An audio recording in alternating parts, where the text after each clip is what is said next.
This is some of the issues that we as Kenyans are discussing out here, from the leadership to us who are being led, that is the common mananchi. And that is exactly what we're going to be discussing right here on Ask Siasa, of course, with me, Tamara Patience. And I'm joined today by Emmanuel Bosire and Karibu Sana.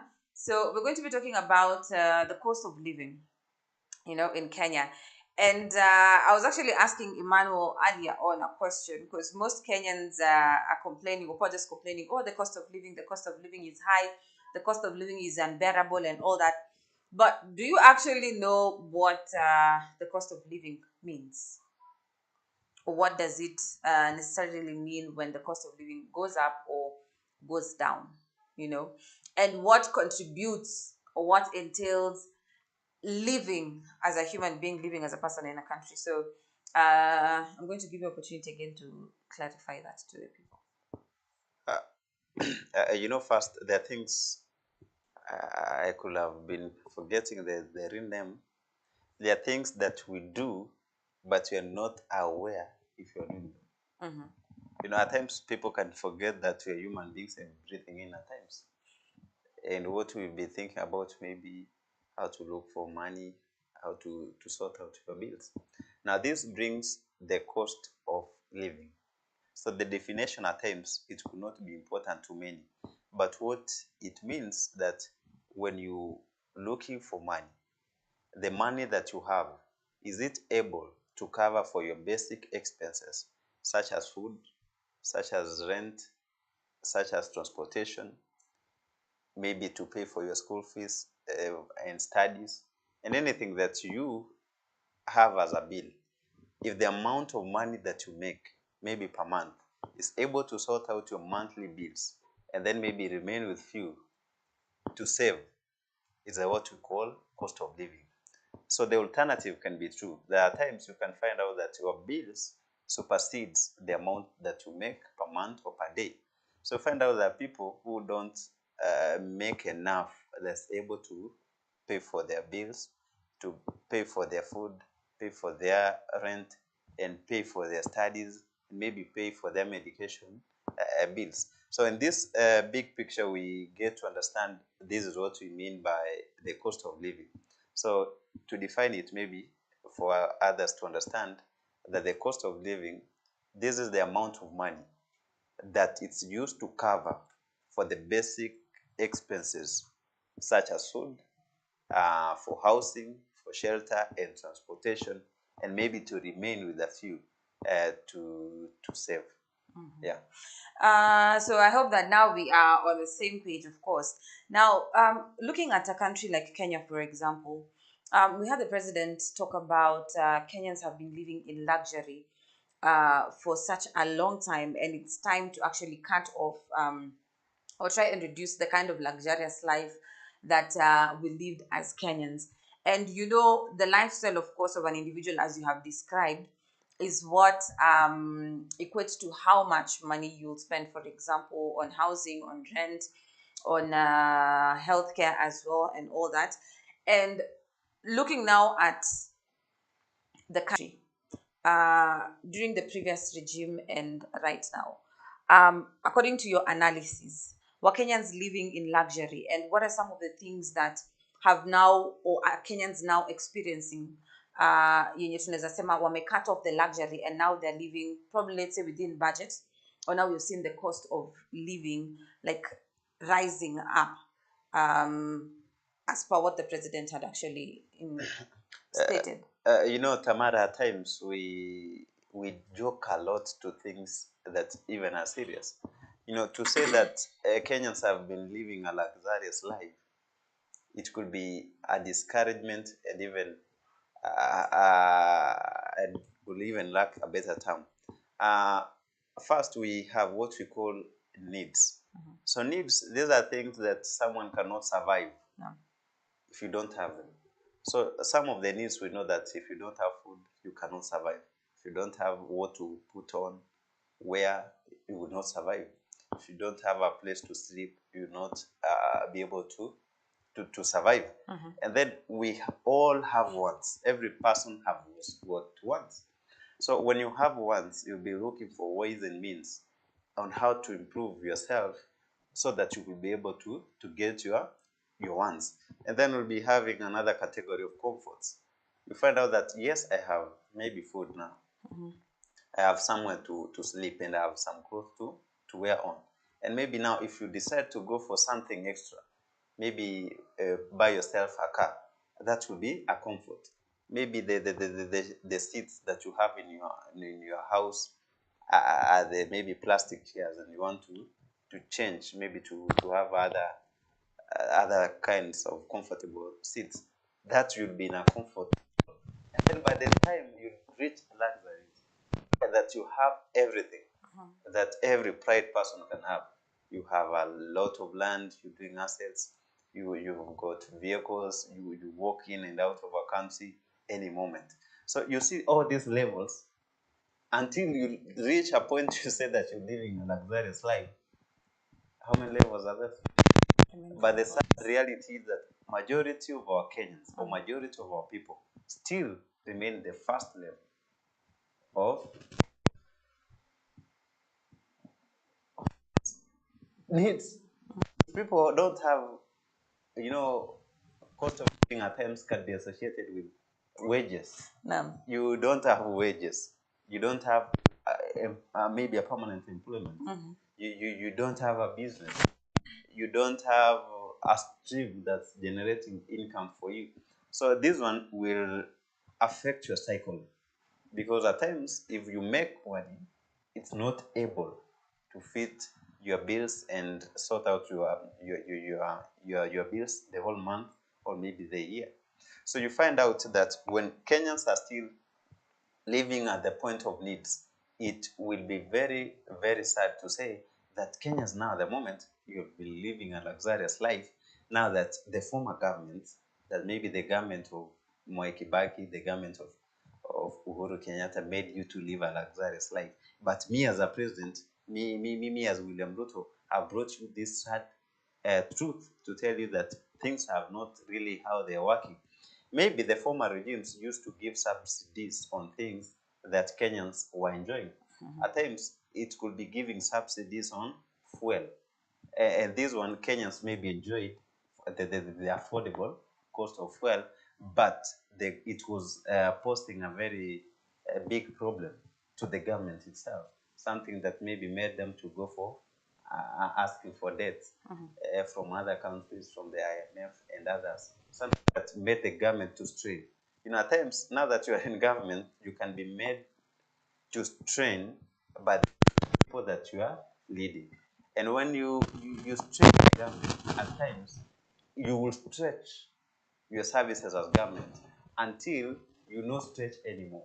So you leave this burden, you transfer this burden of stretching to, to Kenyans. It can be to subsidize everything that does not give out production. Like we give out subsidies on fertilizer, but the output from what farmers are doing is not adding up to the food production in our country. Maybe you give out subsidies in education system, but by what comes out from the graduates who come out every year, a good business opportunity. Now that you have skills or economies, you are able to reduce production and maximize Different things. And I'd like to ask you the question first: what is actually ailing Kenya's economy? Because when it comes to the issue of food, um, we've seen or food production, we've seen the president talk about fertilizer, issuing fertilizers to farmers at such a low price that will enable farmers to actually, or that will enable an increase in production of food, which will actually be available to Kenyans. When you talk about the issue of healthcare, we saw the president signing the universal healthcare bill, of course. When you talk about the issue of housing, that is one of the things that the president has actually been talking about when he visits different regions, talking about affordable housing and building units and all that. Taxation is where we have most Kenyans now complaining. So out of all this, seeing what the president is actually putting on the table, like this is what we are going to deliver, this is what we are doing, and this was also part of the State of the Nation address. it leaves us to question what is actually ailing Kenya if all these things are actually being put into place. If food is actually being looked at, if healthcare is being looked at, if housing is being looked at, and let's put also taxation there with seeing fuel reduced by 2 shillings, for example. One of the problems that the Kenyan economy is facing and will always be facing is that the government is the biggest, or the government is the one that wastes a lot of money. So depending on the priorities, just like we have the mainstream budget that was given out the 2023-2024 year, and now they want to make a supplementary budget of 200 billion. And majority of this money is that has been made in the supplementary budget is that this money is going to pay debts. Imagine having a budget of 200 billion, and this 200 billion is going to pay debts. Instead of this 200 billion, maybe put to agriculture sector, maybe 100 billion taken to manufacturing sector. I don't see if you're getting this point. That 40 billion plus is going to be used to set up a program that's going to fight up for abortion. Just as other governments have used a lot of billions fighting for agriculture. I don't say it's bad, but let's see at the sad reality that will hit us. And then the deputy president has also his budget. Now, when you see the amount of money that this is used there, is that visitors are going to come. The presidency as an office is going to make trips. The deputy president and the wife, that the second lady, are going around the country running programs, and money is being spent. They're sitting in meetings, sitting allowance is being given out. They are sitting in meetings, they must eat, and we are in Kenya, they must be given something at the end of the day. So find out this money is being wasted. Instead, it should be maybe directed to another maybe entity of manufacturing. So that's one of the problems that we have. Another problem that we have that's challenging our economy is that we don't have a good political goodwill to accept the sad reality of making hard political decisions. So the President William Ruto, one of the challenges that he's facing is that he's making hard political decisions. No. And political decisions are also affecting economical decisions. So one that we've discussed is decided, him as his administration, there are things that are no longer going to give. So depending on the fuel in the market, or global market, is the one that's going to direct and dictate how much it will cost Kenyans to pay for this petrol and maybe kerosene per liter. That one, they've removed subsidies. And then they've said, have prioritized giving subsidies on fertilizer. And who benefits from fertilizer? They are large-scale farmers. And who are large-scale farmers in our country? You find that they are again politicians. See them in their farms. The other day I was seeing Silvana Sosoro, the chief, showing hectares that he has planted maize. I don't say it's bad for them, but in most cases, politicians are again business people in our country. No. So you find out when you have a country where politicians are the same ones again, who are business people, who are the same one in manufacturing plants. They have manufacturing plants.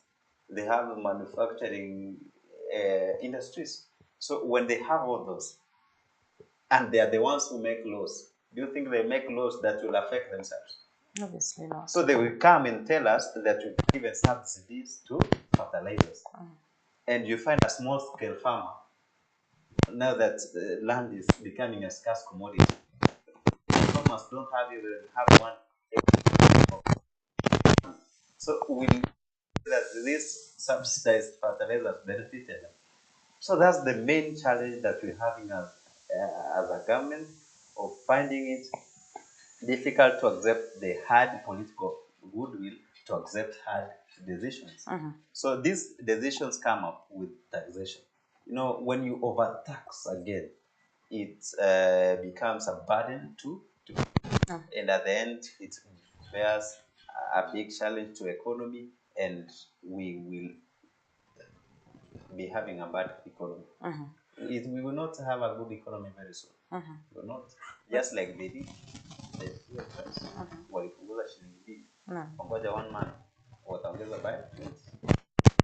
So that okay. Anyway, let's not get deep into it because the predictions tuliambiwa zitaongezeka by to almost 300 shillings. Now, you've talked about leaders being actually the ones benefiting from some of these subsidies that have been issued, for example. Now, when you come into, or we touch on the issue of corruption, how is corruption ailing Kenya? How is corruption contributing to the cost of to the increased cost of living in Kenya? Because recently we had the issue of budgeted corruption in Kenya in regards to what you've even talked about the budget that is issued to leaders, or the amount of money that is given out or prioritized for different projects as well as different uses. And how can sanity, or how do you think sanity is going to be restored in Kenya, for example, relating it to corruption? Governments like other Kenyans are saying that parliament should be disbanded and Kenyans go home, taking us back to Article 1 of the Constitution, where the sovereign power lies on the people of Kenya. Now, they have elected their representatives, and we've sent the representatives to the House, that's the lower house, and the upper house. Parliament, is it Parliament? No, the National Assembly and the Senate. Now, to represent Kenyans.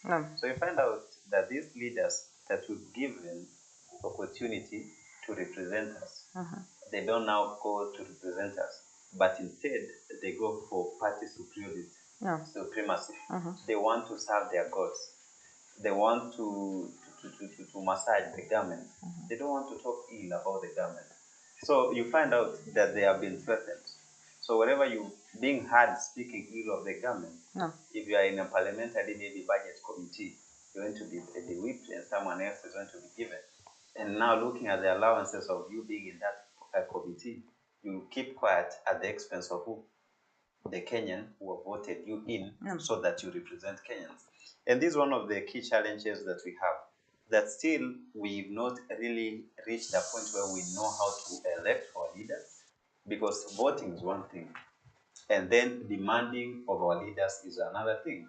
So corruption in its entirety, we can say that at times corruption is I think it can be unfair, because wherever corruption is being mentioned, we tend to link it direct with leaders.